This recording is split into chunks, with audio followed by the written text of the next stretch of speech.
ഉത്തർപ്രദേശിലെ ജലാനിലെ ഉത്തം പോലീസ് സ്റ്റേഷനിലായിരുന്നു അരുൺകുമാർ റായ് എന്ന് പറയുന്ന 52 വയസ്സുള്ള ഇൻസ്പെക്ടർ ജോലി ചെയ്തിരുന്നത്. ആളുടെ വൈഫിന്റെ പേര് മായാറായ് എന്നായിരുന്നു. അതുപോലെ തന്നെ ഇവർക്ക് ഒരു മകനായിരുന്നു ഉണ്ടായിരുന്നത്. ആ പയ്യൻ +2 കാര്യങ്ങളൊക്കെ കഴിഞ്ഞ് നീറ്റ് എൻട്രൻസ് എക്സാമിന് റിപ്പീറ്റ് ചെയ്തുകൊണ്ടിരിക്കുകയായിരുന്നു. ഗോരഖ്പൂർ ആയിരുന്നു കേട്ടോ ഇവരുടെ സ്വദേശം. അതേപോലെ തന്നെ ഈ അരുൺകുമാറിന്റെ ബ്രദറിന്റെ പേര് അരവിന്ദ് എന്നായിരുന്നു. ആൾ നാട്ടിൽ തന്നെ ഒരു ഹാർഡ്വെയർ ഷോപ്പും കാര്യങ്ങളൊക്കെ ആയിരുന്നു നടത്തി വരുന്നുണ്ടായിരുന്നത്. അപ്പോൾ ആളുടെ ഫാമിലിയും കാര്യങ്ങളും നാട്ടിലൊക്കെ തന്നെയായിരുന്നു. അപ്പോൾ ആളുടെ ഫാമിലിയിലുള്ള പരിപാടികളും കാര്യങ്ങളൊക്കെ ആളായിരുന്നു നോക്കിയിരുന്നത്. അതേപോലെ തന്നെ അരുൺകുമാറിൻ്റെ വീട്ടിൽ എന്തെങ്കിലും ആവശ്യങ്ങളും കാര്യങ്ങളൊക്കെ ഉണ്ടായിരുന്നെന്നുണ്ടെങ്കിലും ആൾ തന്നെയായിരുന്നു നോക്കി നടത്തിയിരുന്നത്. കാരണം അരുൺകുമാർ അതേപോലെ തന്നെ ഒരു ഗവൺമെൻറ് സർവൻ്റ് ആണ്, പ്രത്യേകിച്ച് പോലീസ് ഡിപ്പാർട്ട്മെൻറ്റിലാണ്. അതുകൊണ്ട് തന്നെ ഇടയ്ക്കിടയ്ക്ക് ട്രാൻസ്ഫറും കാര്യങ്ങളൊക്കെ കിട്ടാറുണ്ടായിരുന്നു. അപ്പോൾ പല പോലീസ് സ്റ്റേഷനിൽ വർക്ക് ചെയ്യുന്ന സമയത്ത് ആളെ ഫാമിലിയുടെ കൂടെ കൊണ്ടുപോയിട്ടുണ്ടായിരുന്നില്ല. അപ്പോൾ പോലീസുകാർ കൊടുത്തിരുന്ന ക്വാർട്ടേഴ്സിൽ തന്നെയായിരുന്നു ആൾ താമസിച്ച് വന്നിരുന്നത്. പിന്നെ ഈ അരുൺകുമാറിൻ്റെ ഒരു സ്വഭാവം പറയുകയാണെന്നുണ്ടെങ്കിൽ ആൾ ഫാമിലി മെമ്പേഴ്സിനൊക്കെ ആയിട്ട് ഭയങ്കര കണക്ഷനിലുള്ള ഒരാളായിരുന്നു. അതായത് ഡെയിലി ബേസിസിൽ ആളുടെ ബ്രദറിനെ വിളിക്കാറുണ്ടായിരുന്നു. പിന്നെ ഇടയ്ക്കിടയ്ക്ക് റിലേറ്റീവ്സിൽ എല്ലാവരെയും കോൺടാക്ട് ചെയ്യാറുണ്ടായിരുന്നു. അതേപോലെ തന്നെ എന്താ പറയുക, വൈഫിൻ്റെയും കുട്ടികളുടെയും കാര്യമൊക്കെ നല്ല രീതിയിൽ നോക്കുന്ന ഒരാളായിരുന്നു. ചുരുക്കം പറഞ്ഞു കഴിഞ്ഞിട്ടുണ്ടെങ്കിൽ ആളൊരു ഫാമിലി മാൻ ആയിരുന്നു. അങ്ങനെ ആളുടെ ലൈഫ് വളരെ സ്മൂത്തായിട്ട് മുന്നോട്ട് പോയിക്കൊണ്ടിരിക്കുന്നതിൻ്റെ ഇടയിലായിരുന്നു ആളൊരു കുഴിയിൽ പോയി ചാടിയത്. അന്ന് കൃത്യമായി പറഞ്ഞാൽ ഡിസംബർ 5, 2025. എന്നത്തെയും പോലെ തന്നെ ഇൻസ്പെക്ടർ രാവിലെ എഴുന്നേറ്റു. തൻ്റെ പ്രഭാത കൃത്യങ്ങളും കാര്യങ്ങളൊക്കെ കഴിച്ചതിന് ശേഷം പോലീസ് സ്റ്റേഷനിലോട്ട് പോയി. അപ്പോൾ ആളെ കാണാൻ വന്നിരുന്ന ആളുകളെ മീറ്റ് ചെയ്തു. അതിനുശേഷം പോലീസ് സ്റ്റേഷനിലുണ്ടായിരുന്ന ബാക്കി വർക്കുകളും കാര്യങ്ങളൊക്കെ ചെയ്തു.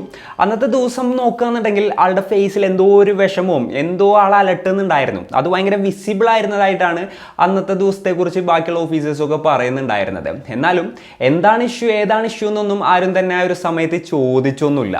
അങ്ങനെ അന്നത്തെ ദിവസം ഈവനിങ് അവിടെ ഒരു കല്യാണവും കാര്യങ്ങളൊക്കെ ഉണ്ടായിരുന്നു. അദ്ദേഹത്തിന് ആ കല്യാണത്തിന് ക്ഷണിച്ചിട്ടുണ്ടായിരുന്നു. അപ്പോൾ ആ ഒരു കല്യാണത്തിനൊക്കെ ആൾ പോയി. അതിനുശേഷം ആൾ തിരിച്ചു വന്നു. വൈകുന്നേരം ഡെയിലി ബേസിസിൽ ഒരു 8:30-9 ടൈമൊക്കെ ആകുമ്പോഴത്തേനും ആളുടെ വൈഫ് വിളിക്കുന്നതാണ്. അന്നത്തെ ദിവസം ആ ഒരു സമയപ്പോൾ വൈഫ് വിളിച്ചു. എന്നിട്ട് എന്താ പറയുക, കാര്യങ്ങളൊക്കെ അന്വേഷിച്ചു. അപ്പോൾ വൈഫ് പറയുന്ന ചോദ്യങ്ങൾക്ക് മാത്രമേ മറുപടി പറയുന്നുണ്ടായിരുന്നുള്ളൂ, അല്ലാതെ വേറെ ഇവിടെ നിന്നൊന്നും അങ്ങോട്ട് ചോദിക്കുന്നൊന്നും ഉണ്ടായിരുന്നില്ല. അപ്പോൾ വൈഫിനും ഈ ഒരു ജോലിയും കാര്യങ്ങളൊക്കെ കഴിഞ്ഞ് ടയേർഡായതുകൊണ്ടായിരിക്കാം ഇയാൾ ഇങ്ങനെ റെസ്പോണ്ട് ചെയ്യാത്തതെന്നുള്ള കാര്യം തോന്നുകയാണ്.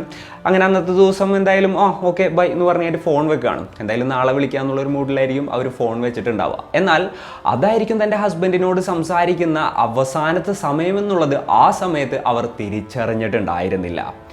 അങ്ങനെ ഈ വൈഫിൻ്റെ കോള് വെച്ച് കുറച്ച് നേരം കഴിഞ്ഞു. ഏകദേശം ഒരു 1/4 മണിക്കൂർ കഴിഞ്ഞിട്ടുണ്ടാവുള്ളൂ.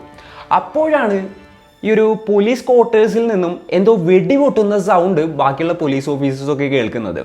അതിനോടൊപ്പം തന്നെ പോലീസ് സ്റ്റേഷനിലോട്ട് ഒരു ഇൻഫോർമേഷനും ലഭിക്കുകയാണ്. ഇതേപോലെ തന്നെ ഇൻസ്പെക്ടറുടെ റൂമിൽ നിന്നും വെടി പൊട്ടിയിട്ടുണ്ട്, ഇപ്പം എന്തോ പറ്റിയിട്ടുണ്ട്, വേഗം കൊണ്ട് ചെല്ലാൻ പറഞ്ഞുകൊണ്ട്.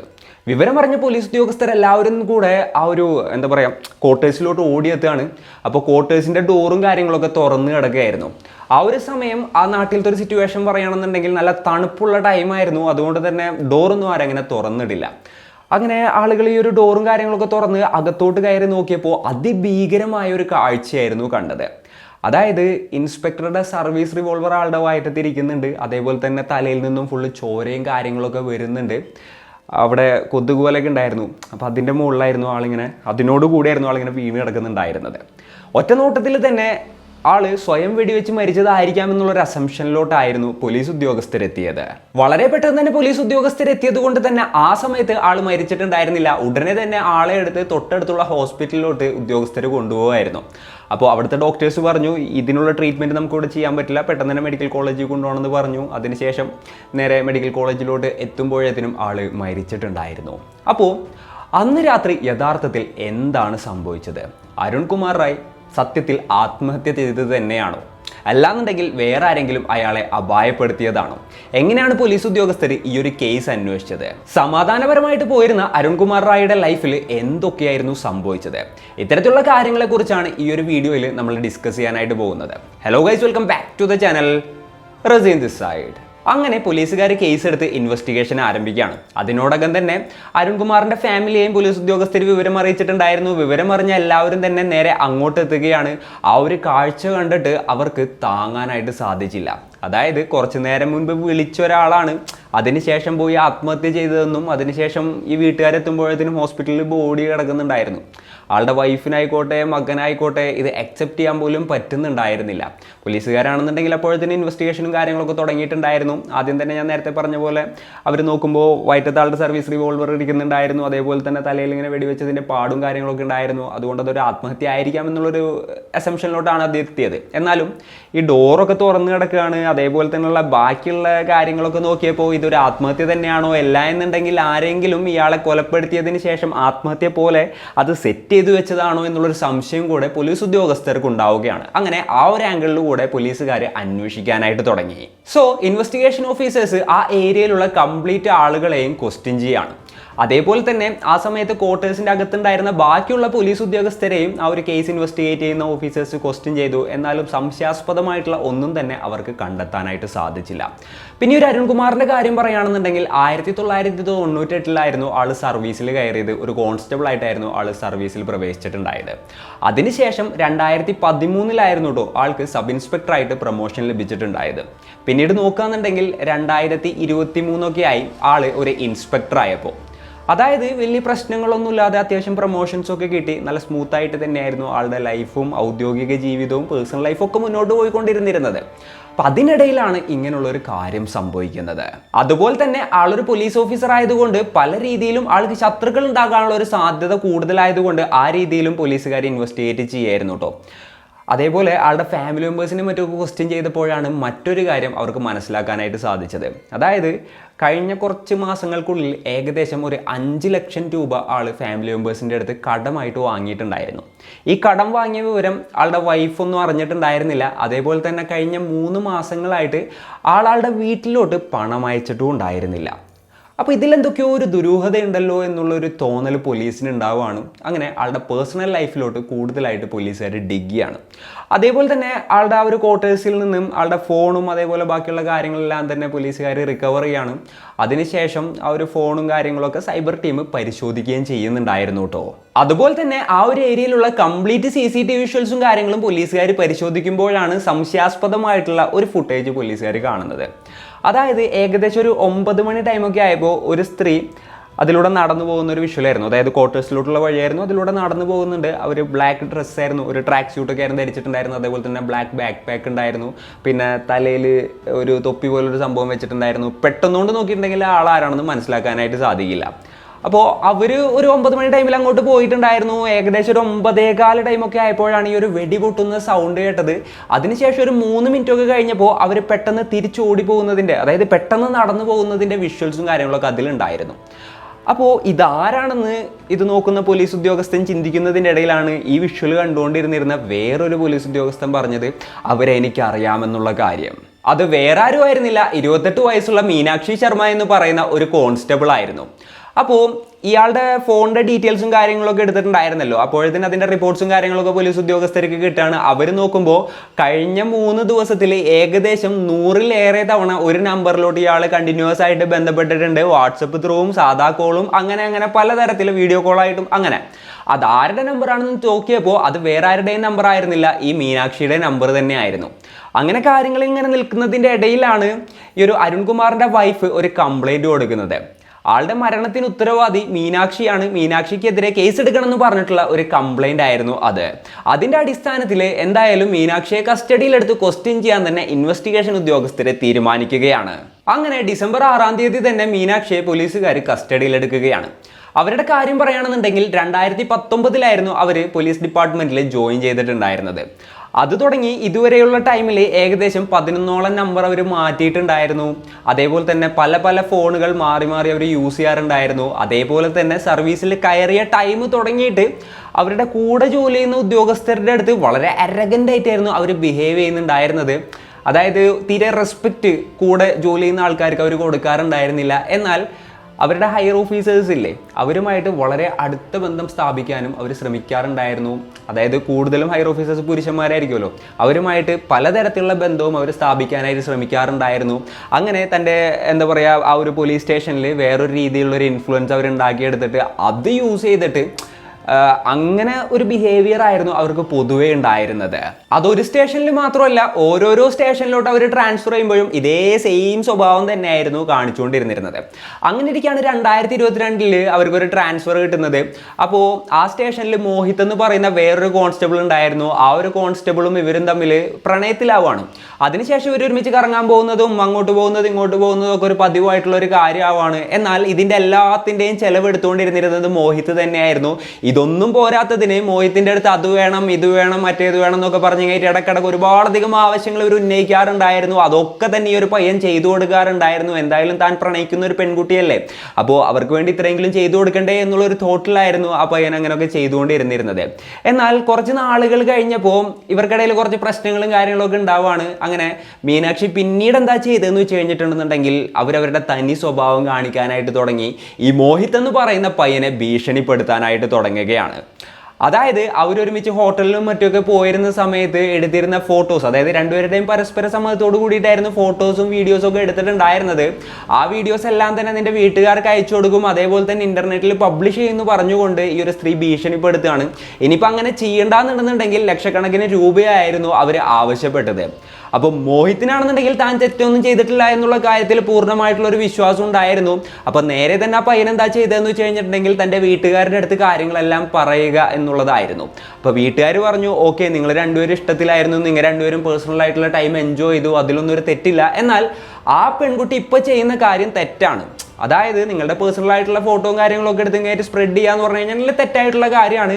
എന്താണെന്നുണ്ടെങ്കിലും നീ 10 പൈസ അവൾക്ക് കൊടുക്കേണ്ട കാര്യമില്ല. എന്തായാലും നീ ധൈര്യത്തോടു കൂടി ഫേസ് ചെയ്യ്. ഇതിൻ്റെ ബാക്കിൽ എന്ത് വന്നിട്ടുണ്ടെങ്കിലും നിന്റെ ഹോൾ ഫാമിലി നിന്റെ കൂടെ ഉണ്ടെന്നുള്ള രീതിയിൽ ആ പയ്യന് ധൈര്യം കൊടുക്കുകയായിരുന്നു. അതിനുശേഷം പിന്നീട് ആൾ വലിയ കാര്യമായിട്ട് പൈസ ഒന്നും കൊടുത്തില്ല എന്നുള്ളതാണ് റിപ്പോർട്ടുകളിൽ പറയുന്നത്. കുറച്ച് പൈസ ഒന്നുമില്ല കേട്ടോ, ഏകദേശം 25 ലക്ഷം രൂപയാണ് മോഹിത്തിന്റെ അടുത്ത് നിന്ന് മീനാക്ഷി ആവശ്യപ്പെട്ടിട്ടുണ്ടായത്. എന്നാൽ ആ പയ്യൻ പൈസ കൊടുക്കാണ്ടായപ്പോൾ മീനാക്ഷിക്ക് ദേഷ്യം വന്നു. അവരെന്താ ചെയ്തതെന്ന് വെച്ച് കഴിഞ്ഞിട്ടുണ്ടെന്നുണ്ടെങ്കിൽ ഒരു കംപ്ലൈന്റ് കൊടുക്കുകയായിരുന്നു. അതായത് അവർ രണ്ടുപേരും ഒരുമിച്ച് വർക്ക് ചെയ്യുന്ന സമയത്ത് ആ ഒരു സ്ത്രീയെ പീഡിപ്പിച്ചു എന്ന് പറഞ്ഞിട്ടുള്ള ഒരു കംപ്ലൈന്റ് ആയിരുന്നു ആൾ കൊടുത്തിട്ടുണ്ടായിരുന്നത്. അതിൻ്റെ അടിസ്ഥാനത്തിൽ മോഹിത്തിന് ഏകദേശം 2 മാസത്തോളം ജയിലിൽ കിടക്കേണ്ടതായിട്ട് വരികയാണ്. ആ ഒരു ജയിലിൽ കിടന്ന സമയത്ത് ഈ പറഞ്ഞ പോലെ തന്നെ വല്ലാത്ത രീതിയിലുള്ള ഒരു മാനസിക പ്രശ്നത്തിലൂടെയായിരുന്നു ആ പയ്യൻ കടന്നു പോയിട്ടുണ്ടായിരുന്നത്. അതിനുശേഷം ഈ ഒരു കേസ് വിളിക്കുന്ന സമയത്ത് ഒന്നും തന്നെ ഇവർ ഹാജരാകാറുണ്ടായിരുന്നില്ല. അങ്ങനെ 2 മാസത്തിന് ശേഷം ബെയിൽ ലഭിക്കുകയാണ്. അതൊരു കള്ളക്കേസാണെന്ന് കോടതി മനസ്സിലാക്കിയായിരുന്നു. പിന്നീട് എന്താ സംഭവിച്ചതെന്ന് വെച്ച് കഴിഞ്ഞിട്ടുണ്ടെങ്കിൽ ആളുടെ ഒരു സിറ്റുവേഷൻ മനസ്സിലാക്കി ആളുടെ ഹയർ ഓഫീസർ വേറൊരു സ്ഥലത്തോട്ട് ആൾക്കൊരു ട്രാൻസ്ഫർ കൊടുക്കുകയായിരുന്നു കേട്ടോ. പിന്നെ അതിന് ശേഷവും ഇവർ ഈ ഒരു സ്വഭാവം നിർത്തിയില്ല എന്നുള്ളതായിരുന്നു. അതായത് തൻ്റെ കൂടെ വർക്ക് ചെയ്യുന്നവരെയും അതേപോലെ തന്നെ തൻ്റെ ഹയർ ഓഫീസേഴ്സിനൊക്കെ പറ്റിച്ചിട്ട് ഇവർ കോടിക്കണക്കിന് രൂപയായിരുന്നു സമ്പാദിച്ചിട്ടുണ്ടായിരുന്നത്. ജസ്റ്റ് ഒരു കോൺസ്റ്റബിൾ ആയ ഇവർ വെച്ച വീടിൻ്റെ വില 80 ലക്ഷം രൂപയാണ്. അതേപോലെ തന്നെ അതുകൂടാതെ വേറെയും കുറേ അസറ്റ്സും കാര്യങ്ങളൊക്കെ ആൾ സമ്പാദിച്ചിട്ടുണ്ടായിരുന്നു. ഇതൊക്കെ തന്നെ ഇതേപോലെ ആൾക്കാരെ പറ്റിച്ചിട്ടായിരുന്നു. ഇവരെ കൂടാതെ ഇവരുടെ ബ്രദറിനും ഫാദറിനും ഇതിൽ പങ്കുള്ളതായിട്ടാണ് പറയപ്പെടുന്നത്. പിന്നെ ഈ ഒരു മീനാക്ഷി ഒപ്പിച്ച വേറൊരു കേസിനെ കുറിച്ച് പറയുകയാണെന്നുണ്ടെങ്കിൽ 2022 അവർ ഇതേപോലെ തന്നെ ഒരു പോലീസ് സ്റ്റേഷനിൽ വർക്ക് ചെയ്യായിരുന്നു കേട്ടോ. അവിടെ 2 പേരെ ഇവർ പാരലായിട്ട് പ്രണയിക്കുകയാണ്. എന്നിട്ട് ഇവരുടെ 2 പേരുടെ അടുത്തുനിന്നും ഈ ആവശ്യമൊക്കെ പറഞ്ഞ് ഇങ്ങനെ പൈസ വലിക്കുന്നുണ്ടായിരുന്നു. ഒരാളെ കൊണ്ട് ഇന്ന സാധനം വാങ്ങിപ്പിക്കുന്നുണ്ടായിരുന്നു, വേറെ ആളെ കൊണ്ട് ഇന്ന സാധനം വാങ്ങിപ്പിക്കുന്നുണ്ടായിരുന്നു. അങ്ങനെ ഒരു ട്രയാങ്കിൾ ലവ് സ്റ്റോറി ആ ഒരു പോലീസ് സ്റ്റേഷൻ്റെ ഉള്ളിൽ തന്നെ ഇങ്ങനെ നടന്നുകൊണ്ടിരിക്കുകയായിരുന്നു. അങ്ങനെ കുറച്ച് നാളുകളൊക്കെ അങ്ങനെ പോയി. അതിൻ്റെ ഇടയിൽ ഇവർ രണ്ടുപേരും ഇതിനെക്കുറിച്ച് അറിയാണ്. അങ്ങനെ ഇവർ 3 പേരും തമ്മിൽ കുറച്ച് ഇഷ്യൂസും കാര്യങ്ങളൊക്കെ ഉണ്ടാവുകയാണ്.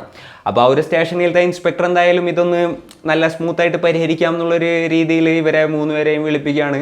അങ്ങനെ മീനാക്ഷിനെ നിർത്തിയിട്ട് ഇവർ 2 പേരെയും നിർത്തിയിട്ട് ഇങ്ങനെ സംസാരിക്കുകയാണ്. അതിൻ്റെ ഇടയിൽ ഈ 2 പയ്യന്മാരും തമ്മിൽ എന്താ പറയുക അലമ്പായി. അതേശേഷം ഇൻസ്പെക്ടറുടെ ഗണ്ണെടുത്ത് ഇങ്ങേറ്റ് ഫയർ ചെയ്തു. ഭാഗ്യത്തിന് ആ ഒരു വെടിയുണ്ട് എവിടെയും കൊണ്ട് ആർക്കൊന്നും പറ്റിയൊന്നുമില്ല. എന്നാലും സംഭവിച്ചെന്താണെന്ന് വെച്ച് കഴിഞ്ഞിട്ടുണ്ടെങ്കിൽ ആ ഒരു വിവരം ഇൻസ്പെക്ടർ ഹയർ ഓഫീസേഴ്സിൽ നിന്ന് മറച്ചുവൊക്കെ ആയിരുന്നു. എന്നാൽ ഹയർ ഓഫീസേഴ്സ് ഇതിനെക്കുറിച്ച് അറിയായിരുന്നു. പിന്നീട് ആ ഒരു സമയത്തുണ്ടായിരുന്ന 5 പേർക്ക് സസ്പെൻഷൻ ലഭിക്കുകയും ചെയ്തിട്ടുണ്ടായിരുന്നു കേട്ടോ ഈ ഒരു ഇൻസിഡൻറ്റ് കൊണ്ട്. അതിനൊക്കെ ശേഷം ഏപ്രിൽ 2024 ഇവർക്ക് കോഞ്ചു പോലീസ് സ്റ്റേഷനിലോട്ട് ട്രാൻസ്ഫർ ലഭിക്കുകയാണ്. പിന്നീട് ജൂലൈ 2024 ആയപ്പോൾ അരുൺ റായും അങ്ങോട്ട് ട്രാൻസ്ഫർ ആയിട്ട് വരികയാണ്. അവിടെ വെച്ചാണ് ഇവർ 2 പേരും പരിചയപ്പെടുന്നത്. എല്ലാ പോലീസ് സ്റ്റേഷനിലും ഇവരെത്തുമ്പോൾ ചെയ്യുന്നത് പോലെ തന്നെ ഇവർ ആ ഒരു പോലീസ് സ്റ്റേഷനിലും ചെയ്തു.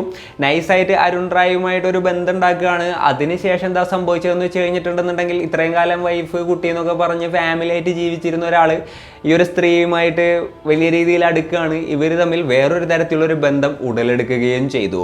പിന്നെ അരുൺ റായുമായിട്ട് ഇത്തരത്തിലൊരു റിലേഷൻഷിപ്പ് ഉള്ളതുകൊണ്ട് തന്നെ പോലീസ് സ്റ്റേഷനിൽ തോന്നിയ പോലെയായിരുന്നു അവർ കാര്യങ്ങളൊക്കെ ചെയ്തിരുന്നത്. തൻ്റെ ഒപ്പം വർക്ക് ചെയ്യുന്ന ഒരാളുടെ അടുത്ത് ഒരു റെസ്പെക്റ്റ് ഇല്ല, അവരുടെ കാട്ടിലും സീനിയർ ആയിട്ടുള്ള ആൾക്കാരുടെ അടുത്തൊന്നും റെസ്പെക്റ്റ് ഇല്ല, ഒരു ജോലിയും ചെയ്യില്ല, പോലീസ് സ്റ്റേഷനിൽ യൂണിഫോം ഇട്ട് പോലും വരില്ല.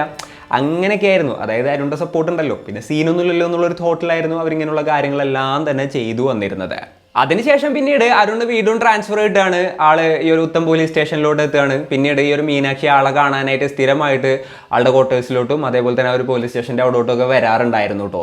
അങ്ങനെ അവരുടെ റിലേഷൻഷിപ്പ് പിന്നെ ഇങ്ങനെ മുന്നോട്ട് പോയിക്കൊണ്ടിരിക്കുകയായിരുന്നു. ഇതിനിടയിലൊക്കെ ഈ ഒരു അരുണിൻ്റെ അടുത്ത് നിന്ന് ഇവർ പൈസ ചോദിക്കുന്നുണ്ടായിരുന്നു. ആവശ്യത്തിന്, ഈ ആവശ്യത്തിന്, മറ്റേ ആവശ്യത്തിനും ഒക്കെ പറഞ്ഞങ്ങായിട്ട് അയാളാണെന്നുണ്ടെങ്കിൽ ഇവർ ചോദിക്കുന്ന പൈസ ഒക്കെ ഇങ്ങനെ കൊടുത്തുകൊണ്ടേ ഇരിക്കുകയും ചെയ്യായിരുന്നു. അങ്ങനെ ഇത്രത്തോളം കാര്യങ്ങളൊക്കെ ഇൻവെസ്റ്റിഗേഷൻ ഓഫീസേഴ്സും മറ്റൊക്കെ മനസ്സിലാക്കിയപ്പോൾ ഈ ഒരു മീനാക്ഷി തന്നെയാണോ ഇയാളെ കൊലപ്പെടുത്തിയത് എന്നുള്ളൊരു സംശയത്തിലോട്ട് തന്നെയാണ് അവരെത്തിയത്. അപ്പോൾ അവരെ വീണ്ടും ക്വസ്റ്റ്യൻ ചെയ്യാണ്. അപ്പോൾ മീനാക്ഷി പറഞ്ഞു, ഡിസംബർ 5-ാം തീയതി ഞാൻ അങ്ങോട്ട് പോയിട്ടുണ്ടായിരുന്നു. കാരണം അരുണിൻ്റെ വീട്ടിലായിരുന്നു എൻ്റെ ഡ്രസ്സ് ഇരിക്കുന്നുണ്ടായിരുന്നത്, അതായത് അവരുടെ യൂണിഫോം ഇരിക്കുന്നുണ്ടായിരുന്നത്. അതെടുക്കാനായിട്ടായിരുന്നു ഇവരുടെ ഫ്രണ്ടായിട്ടുള്ള അവരിപ്പോൾ വർക്ക് ചെയ്യുന്ന പോലീസ് സ്റ്റേഷനിലുള്ള വേറൊരു കോൺസ്റ്റബിളിൻ്റെ കൂടെ ബൈക്കിന് അവർ അങ്ങോട്ട് എത്തിയിട്ടുണ്ടായത്. അപ്പോൾ അവരിങ്ങനെ ആ ഒരു യൂണിഫോം എടുക്കുന്നതിന് വേണ്ടിയിട്ട് ആ ഒരു റൂമിലോട്ട് എത്തുന്ന ആ ഒരു സമയത്താണ് ഇത്തരത്തിലുള്ളൊരു ഗണ്ണിൻ്റെ സൗണ്ട് അവർ കേട്ടത്. അപ്പോൾ തന്നെ അവർക്ക് കാര്യങ്ങൾ മനസ്സിലായി. ആളിങ്ങനെ ബ്ലഡിൽ കുളിച്ചിടക്കുന്നത് കണ്ടു. ഡോറ് തുറന്ന് നോക്കുന്ന ആ ഒരു സമയത്ത് അപ്പോൾ തന്നെ അവരാണ് ആദ്യമായിട്ട് പോലീസിൽ വിളിച്ചു പറഞ്ഞത് ഇങ്ങനെ ഇവിടെ ഒരു സംഭവം നടന്നിട്ടുണ്ടായിരുന്നു എന്നുള്ളത്. ഞാൻ സ്റ്റാർട്ടിങ്ങിൽ പോലീസിന് പെട്ടെന്ന് ഒരു ഇൻഫോർമേഷൻ വന്നു എന്ന് പറഞ്ഞിട്ടുണ്ടായിരുന്നില്ലേ, അത് വേറെ ആരുടെയും ആയിരുന്നില്ല, മീനാക്ഷിയുടെ ഇൻഫോർമേഷൻ തന്നെയായിരുന്നു. അതിനുശേഷം അവർ അവിടെ നിന്ന് പെട്ടെന്ന് ഓടി രക്ഷപ്പെട്ടു എന്നുള്ള ഒരു രീതിയിലായിരുന്നു അവർ ആദ്യം തന്നെ പോലീസിൻ്റെ അടുത്ത് പറഞ്ഞത്.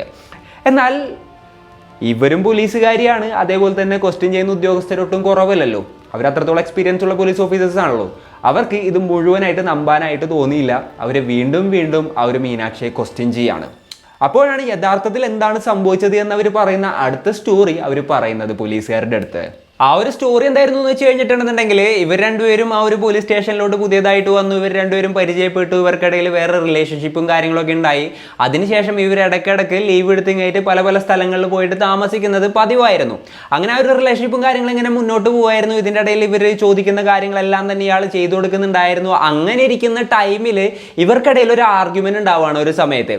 ആ ഒരു ആർഗ്യുമെന്റിന്റെ ഇടയിൽ മീനാക്ഷി ഇയാൾ അടിക്കുകയാണ്. മീനാക്ഷി ബുദ്ധിപൂർവ്വം അതിന്റെ വീഡിയോസും കാര്യങ്ങളൊക്കെ എടുത്തു വെച്ചിട്ടുണ്ടായിരുന്നു. എന്നിട്ട് ആ ഒരു വീഡിയോയും കാര്യങ്ങളൊക്കെ കാണിച്ച് പിന്നീട് ഇയാളെ ഭീഷണിപ്പെടുത്താനായിട്ട് തുടങ്ങി. അതായത് നിങ്ങൾക്ക് ഭാര്യയും കുട്ടിയും കാര്യങ്ങളൊക്കെ ഉണ്ടായിരുന്നിട്ടും നിങ്ങൾ എൻ്റെ കൂടെ ഇങ്ങനെ കറങ്ങി നടക്കുകയാണ്, അതേപോലെ തന്നെ എന്നെ ഉപദ്രവിക്കുകയാണ്, തുടങ്ങിയിട്ടുള്ള കാര്യങ്ങളെല്ലാം തന്നെ ഞാൻ നിങ്ങളുടെ വൈഫിൻ്റെ അടുത്ത് പറയുമെന്ന് പറഞ്ഞ് ഭീഷണിപ്പെടുത്താനായിട്ട് തുടങ്ങി. അതേപോലെ തന്നെ ഇവരുടെ പ്രൈവറ്റ് ആയിട്ടുള്ള ഫോട്ടോസും കാര്യങ്ങളൊക്കെ വൈഫിന് അയച്ചു കൊടുക്കുമെന്ന് പറഞ്ഞായിട്ട് ഭീഷണിപ്പെടുത്താനായിട്ട് തുടങ്ങി. എന്നിട്ട് അയാളുടെ അടുത്ത് നിന്ന് പൈസയും കാര്യങ്ങളൊക്കെ ചോദിക്കുകയാണ്. അപ്പോഴാണ് മീനാക്ഷിയുടെ യഥാർത്ഥ മുഖം അയാൾ മനസ്സിലാക്കുന്നത്. അതിനു മുൻപ് വരെ മീനാക്ഷിക്ക് തൻ്റെ അടുത്ത് വല്ലാത്ത രീതിയിലുള്ള ഒരു പ്രണയമാണെന്ന് കരുതിയിട്ടായിരുന്നു ആള് ഇത്തരത്തിലുള്ള കാര്യങ്ങളെല്ലാം തന്നെ ചെയ്തിട്ടുണ്ടായിരുന്നത്. അതേപോലെ തന്നെ 25 ലക്ഷം രൂപയാണ് കേട്ടോ ആളുടെ അടുത്തൊന്നും ഈ ഒരു മീനാക്ഷി ആവശ്യപ്പെട്ടിട്ടുണ്ടായത്. അപ്പോൾ ആ ഒരു പൈസയും കാര്യങ്ങളൊന്നും ആൾ കൊടുത്തില്ല. എന്നാലും ആ ഒരു റിലേഷൻഷിപ്പ് എങ്ങനെയെങ്കിലും മുന്നോട്ട് കൊണ്ടുപോകണം എന്നുള്ളൊരു തോട്ട് തന്നെയായിരുന്നു ആൾക്ക് ഉണ്ടായിരുന്നത്. അതായത് ഫെബ്രുവരി 2026 തൻ്റെ വിവാഹമാണെന്നും ആ ഒരു സമയത്തേക്ക് തനിക്ക് ഈ ഒരു പൈസ വേണമെന്നും അതേപോലെ തന്നെ വേറെയും കുറേ സാധനങ്ങളൊക്കെ വേണമെന്നൊക്കെ ഇവർ ആവശ്യപ്പെട്ടിട്ടുണ്ടായിരുന്നു. ഇതൊന്നും തന്നെ ഇയാൾ കൊടുക്കാനായിട്ട് ആദ്യം തയ്യാറായില്ല. അങ്ങനെ ഇരിക്കുന്ന സമയത്താണ് ഇവരുടെ എൻഗേജ്മെൻറ്റ് നടക്കുന്നത്. ആ ഒരു എൻഗേജ്മെൻറ്റിൻ്റെ ഫോട്ടോസും ബാക്കിയുള്ള ഡീറ്റെയിൽസും ഒക്കെ കണ്ടപ്പോൾ അരുൺകുമാറിന് ആകപ്പാടെ വല്ലാതാവുകയാണ്. അതായത് ആ ഒരു സ്ത്രീയെ വിട്ടുകളയാനായിട്ട് അയാളെ കൊണ്ട് പറ്റുന്നുണ്ടായിരുന്നില്ല. എങ്ങനെയെങ്കിലും അവരെ തൻ്റെ അടുത്തോട്ട് തന്നെ കൊണ്ടുവരണം എന്നുള്ളതായിരുന്നു ഇവരുടെ തോട്ട്. അതിനുശേഷം വീണ്ടും മീനാക്ഷി ഇയാൾ കോൺടാക്ട് ചെയ്യാണ്, അതായത് വേറെ രീതിയിൽ കോൺടാക്ട് ചെയ്യാണ്, പൈസ തരാമെന്നൊക്കെ പറയാണ്. അങ്ങനെ ഇയാൾ പല സമയത്തായിട്ട് പല പൈസ കുറേശ്ശെ ആ ഒരു സ്ത്രീക്ക് കൊടുക്കാനായിട്ട് തുടങ്ങി. പറയുകയാണെന്നുണ്ടെങ്കിൽ തൻ്റെ റിലേറ്റീവ്സിൻ്റെ കയ്യിൽ നിന്ന് ഏകദേശം 5 ലക്ഷം രൂപ വാങ്ങിയിട്ട് നെക്ലസും അതേപോലെ തന്നെയുള്ള എന്താ പറയുക ഐഫോണും എല്ലാം ഈ ഒരു സ്ത്രീക്ക് വാങ്ങി നൽകുകയാണ്, ഈ ഒരു സ്ത്രീ ആവശ്യപ്പെട്ടതിൻ്റെ പ്രകാരം. അതേപോലെ തന്നെ കഴിഞ്ഞ 3 മാസത്തോളം വീട്ടിലേക്ക് പൈസ അടക്കാണ്ട് ആ ഒരു പൈസ മുഴുവനായിട്ട് അയച്ചു കൊടുത്തിരുന്നത് ഈ മീനാക്ഷിക്കായിരുന്നു. ഈ അരുൺകുമാർ കരുതിയത് മീനാക്ഷി ആവശ്യപ്പെടുന്ന പൈസയും കാര്യങ്ങളൊക്കെ കൊടുത്തു കഴിഞ്ഞിട്ടുണ്ടെങ്കിൽ മീനാക്ഷി ഒരിക്കലും തന്നെ വിട്ട് പോകില്ല എന്നുള്ളതായിരുന്നു. എന്നാൽ മീനാക്ഷി ഇതേപോലെ തന്നെ പല ആളുകളെയും പറ്റിക്കുന്നുണ്ടെന്നും ഇതിന്റെ പാരലായിട്ടും പല ഉഡായ്പ പരിപാടികൾ ഒപ്പിക്കുന്നുണ്ടെന്നുള്ളതൊന്നും ഈ ഒരു അരുൺകുമാറിന് അറിയില്ലായിരുന്നു. അങ്ങനെ ഇരിക്കുന്ന സമയത്താണ് മീനാക്ഷിയുടെ ബർത്ത്ഡേ വരുന്നത്. ഡിസംബർ 2-നായിരുന്നു അവരുടെ ബർത്ത്ഡേ. അപ്പോൾ ഇവർ രണ്ടുപേരും ഒരുമിച്ച് സെലിബ്രേറ്റ് ചെയ്യാമെന്നുള്ള കാര്യങ്ങളെല്ലാം തന്നെ അരുൺകുമാർ പറഞ്ഞിട്ടുണ്ടായിരുന്നു. എന്നാൽ മീനാക്ഷി തന്റെ വീട്ടിൽ പോയിട്ട് പാരൻസിന്റെ കൂടെ അവർ ബർത്ത്ഡേയും കാര്യങ്ങളൊക്കെ സെലിബ്രേറ്റ് ചെയ്തതിന്റെ ഫോട്ടോസും കാര്യങ്ങളൊക്കെ ഇടുകയാണ്. ഇതുകൂടെ കണ്ടപ്പോൾ ആൾക്ക് വല്ലാത്ത രീതിയിൽ ദേഷ്യം വരികയാണ്. അതേപോലെ തന്നെ വല്ലാണ്ട് സങ്കടമാവുകയാണ്. അതിന് ശേഷമുള്ള ദിവസങ്ങളിലൊക്കെ ആൾ വല്ലാത്ത രീതിയിൽ മൂഡ് ഓഫിലായിരുന്നു. അപ്പോൾ ഈ ഒരു സ്ത്രീയുമായിട്ടുള്ള പ്രശ്നങ്ങളുടെ മൂഡ് ഓഫിൻ്റെ ഇടയിലൊക്കെയാണ് ആൾ ഓഫീസിൽ പോകുന്നതും ബാക്കിയുള്ള കാര്യങ്ങളൊക്കെ ചെയ്യുന്നുണ്ടായിരുന്നത്. ഈ ഒരു ഡിസംബർ 5-ാം തീയതിയിലത്തെ കാര്യം പറയുകയാണെന്നുണ്ടെങ്കിലും ഇവരുമായിട്ടുള്ള പ്രശ്നങ്ങളുടെ ആ ഒരു സ്ട്രെസ്സിലും അതേപോലെ തന്നെ ആ ഒരു വിഷമത്തിലുമായിരുന്നു ഇയാൾ രാവിലെ തന്നെ ഓഫീസിലോട്ട് പോയിട്ടുണ്ടായിരുന്നത്. അതായത് അതാളുടെ മുഖത്ത് ഭയങ്കര വിസിബിളായിരുന്നു ആ ഒരു ഉള്ളിലുള്ള പ്രശ്നങ്ങളും കാര്യങ്ങളൊക്കെ. അപ്പോൾ അന്നത്തെ നൈറ്റ് ഈ മീനാക്ഷി ഇതേപോലെ തന്നെ അവരുടെ യൂണിഫോം അവിടെ ഉണ്ടായിരുന്നു, അതെടുക്കാൻ തന്നെയായിരുന്നു വന്നിട്ടുണ്ടായിരുന്നത്.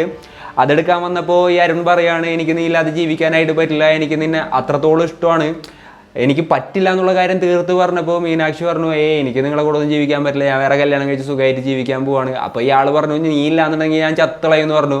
അപ്പോൾ മീനാക്ഷി പറഞ്ഞു, നിങ്ങൾ ജസ്റ്റ് ഡയലോഗ് അടിക്കണല്ലേ ഉള്ളൂ, നിങ്ങൾ അങ്ങനെ ഒന്നും ചെയ്യാനൊന്നും പോകില്ല, അത്രക്ക് ഇതുണ്ടെന്നുണ്ടെങ്കിൽ കാണിക്കാൻ പറഞ്ഞു. അങ്ങനെയാണ് ആൾ പെട്ടെന്ന് തന്നെ സർവീസ് റിവോൾവർ എടുത്ത് ഇങ്ങേറ്റ് വെടി വെക്കുന്നത്. അപ്പോൾ മീനാക്ഷി ഇങ്ങനെ പറഞ്ഞെന്നുണ്ടെങ്കിലും അയാൾ ആ ഒരു സമയത്ത് അങ്ങനെ ചെയ്യുമെന്നുള്ളത് അവർ കരുതിയിട്ടുണ്ടായിരുന്നില്ല എന്നും. അപ്പോൾ ആ ഒരു കാഴ്ച കണ്ട ഉടനെ തന്നെ അവർ പോലീസിനെ റിപ്പോർട്ട് ചെയ്തിട്ട് അവിടെ നിന്ന് രക്ഷപ്പെട്ടു പോയതാണെന്നുള്ളതായിരുന്നു മീനാക്ഷിയുടെ പിന്നീട് വന്ന സ്റ്റേറ്റ്മെൻറ്റ്. അതായത് ഇതൊക്കെ നടന്നതിന് ശേഷം തൻ്റെ കൂടെ വന്നിരുന്ന ഒരു കോൺസ്റ്റബിൾ പയ്യനെ വീണ്ടും വിളിച്ചിട്ട് ആ പയ്യൻ്റെ ബൈക്കിൽ കയറിയിട്ട് അവിടെ നിന്ന് അവർ എസ്കേപ്പ് ആവുമായിരുന്നു എന്നാണ് പറയുന്നത്. എന്തൊക്കെയാണെങ്കിലും ഈ ഒരു കേസിൻ്റെ അടിസ്ഥാനത്തിൽ ഇവരെ പോലീസുകാർ അറസ്റ്റ് ചെയ്യുകയാണ്. ഇതിൻ്റെ അടിസ്ഥാനത്തിൽ ഇവർ കസ്റ്റഡിയിലാണ്. അപ്പോൾ ഇനി ഈ ഒരു കേസിൽ ഫർദർ ഡെവലപ്മെൻറ്റും കാര്യങ്ങളൊക്കെ ഉണ്ടാവും എന്നുള്ളത് നമ്മൾ നോക്കിയിരുന്ന് തന്നെ കാണേണ്ടതായിട്ട് വരും. എന്തായാലും ഈ ഒരു കേസിൽ മീനാക്ഷിക്ക് വലിയൊരു ശിക്ഷയും കാര്യങ്ങളൊന്നും കിട്ടാനുള്ളതിൻ്റെ സാധ്യതകളൊന്നും നമുക്ക് കാണാനായിട്ട് സാധിക്കുന്നില്ല. മേ ബി കുറച്ച് വർഷങ്ങളൊക്കെ ശിക്ഷ കിട്ടുമായിരിക്കും, അല്ലാന്നുണ്ടെങ്കിൽ കുറച്ച് നാൾ കഴിയുമ്പോൾ ഒരു ജാമ്യത്തിൽ ഇറങ്ങുമായിരിക്കും. അപ്പോൾ എന്താണ് നിങ്ങൾ കരുതുന്നത്? എത്രത്തോളം ശിക്ഷ കിട്ടാനാണ് സാധ്യതയുള്ളത്? അതേപോലെ തന്നെ ഈ ഒരു മീനാക്ഷിയെ കുറിച്ചിട്ട് നിങ്ങളുടെ അഭിപ്രായവും കാര്യങ്ങളൊക്കെ എന്താണ്? ഈ ഒരു കേസിനെ കുറിച്ച് ടോട്ടലായിട്ട് നിങ്ങൾക്ക് കേട്ടപ്പോൾ എന്താണ് തോന്നിയത്? നിങ്ങളുടെ തോട്ട്സും മറ്റും എന്തൊക്കെയാണെന്നുണ്ടെങ്കിലും താഴെ കമൻറ്റുകളായിട്ട് രേഖപ്പെടുത്തുക. അപ്പോൾ ഇന്നത്തെ ഈ ഒരു വീഡിയോയിൽ ഇത്രയൊക്കെ തന്നെ പറയാനുള്ളൂ. And it's me signing off. Peace. Stay peaceful guys. Stay safe.